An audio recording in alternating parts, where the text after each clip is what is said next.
बाप रे, काय तो इंद्राचा प्रेमळपणा आणि काय मालतीचा हा अंगावर येणारा राग. सुरुवात तर अगदी गोड झाली होती. इंद्रानं स्वतःच्या हातानं राणीसाठी जेवणाचं ताट बनवलं. राणी जेवून घे ग, असं म्हणणारा तो प्रेमळ इंद्रा पाहून वाटलं सगळं ठीक होईल. राणीनं मोठ्या प्रेमाने इंद्राला घास भरवला.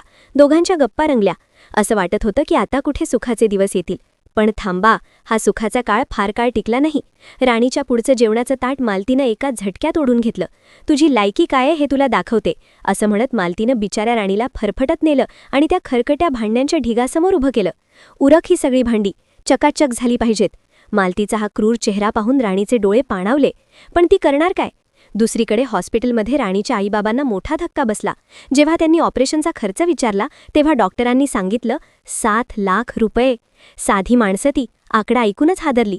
पण जेव्हा डॉक्टरांनी सांगितलं की इंद्रा सरांनी हे पैसे भरलेत तेव्हा त्यांना इंद्राच्या मोठेपणाची जाणीव झाली.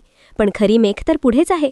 दुसऱ्या दिवशी सकाळी जेव्हा इंद्रा आणि लाणी जॉगिंगला गेले होते तेव्हा राणीचा पाय घसरला आणि इंद्रानं तिला सावरलं. नेमकं याच क्षणाचा एक फोटो एका अज्ञात माणसानं काढला आणि तो व्हायरल केला. मालतीच्या हातात तो फोटो लागताच जणू घरात वणवा पेटलाय. मालती आता राणीची आरती ओवाळून तिचा अपमान करतीये. आबांसमोर राणीला गुन्हेगार ठरवलं जाते. मंडळी, पुढचा भाग तर याहीपेक्षा थरारक असणार आहे. तुम्हाला काय वाटतं? इंद्रानं राणीची साथ द्यायला हवी की नाही? तुमचं मत कमेंट्समध्ये नक्की कळवा. अशाच चटपटीत आणि रंजक अपडेट्ससाठी आपल्या चॅनलला लाईक करा, शेअर करा आणि आत्ताच सबस्क्राईब करा. बघायला विसरू नका पुढचा भाग.